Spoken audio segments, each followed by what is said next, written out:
The University of Northwest Ohio raised some eyebrows with their accomplishments last season, sharing their first ever conference title, producing a program best 25-8 season, and making their first trip to the NAIA National Championship. With the cornerstones being set, the Racers hope to stay on track. It was a historic run last year. The buzz about UNOH basketball was back, or really just beginning, really, with Coach Adams and everything they've done here.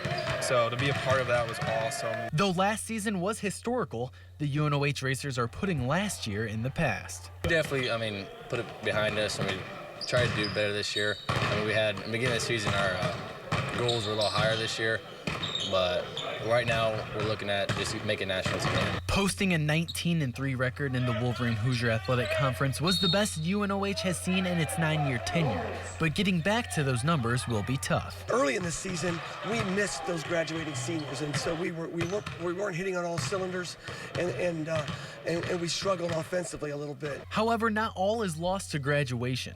The Racers do return Lawrence Jackson, their All-American and leading scorer from last year. But the injury bug has bit 3 starters, including Jackson. We had high expectations coming into this season, John, and one of the things we've been fighting this year is the injury bug. And we have not started the same lineup in almost any one of our games due to their injuries. So it's been a tough start to a year, and our attitude right now is just to keep working hard and get better at doing what we do. And that improvement will have to be seen in January.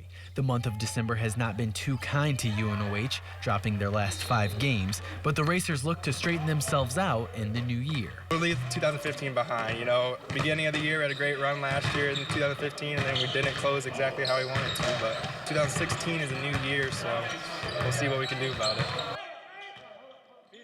More from the hardwood. The Holy War takes place this Sunday. Lima Central Catholic hosts Delphus St. John's in their historic rivalry. However, the Thunderbirds and Blue Jays set aside their differences and came together to bring out some old school jerseys for this year's matchup. All the way back in 1949, LCC and St. John's dueled in the district tournament. The Blue Jays coming out on top and going on to win the state title. Both teams are donning the 1940 style to honor their successes from the past. You can see the excitement from the former and current players as well as the coaches heading into this weekend's battle. I like that it kind of brings the whole community together. It kind of lets all the people that come being able to look into the past and see how everyone wore these uniforms and see how they played on weekends like that. I never had any problem getting up for a game against Delphus. That was a priority. I think they're really excited about it. I think, change or something, doing something a little bit different to create some new type of energy, as we enter the month of January. Our guys are looking forward to it, and I'm sure LCC is as well. We're all pretty excited. It feels like an achievement, kind of. Like I said, no one's ever done it before, and it just feels really good. Tomorrow is the big day for Ohio State and Notre Dame fans. The Fiesta Bowl will be underway in less than 24 hours. To no surprise, Joey Bosa confirmed he is going to the NFL, foregoing his senior season. With Cardale Jones and Ezekiel Elliott also reaffirming their decisions, one might be nervous that the players' minds are on their futures instead of the present task at hand. But head coach Urban Meyer dismissed all of that and assured everyone that his athletes are professionals. What do pros do? Pros attack the task at hand, and that task at hand is to represent the Ohio State University against Notre Dame in one of the best bowl games in the country. Yeah, they've got very good players. There's no question about it, but they have more than that, and that's been instilled in them. So, that's the biggest challenge. We think we've got some of that as well, and we're going to need that tomorrow.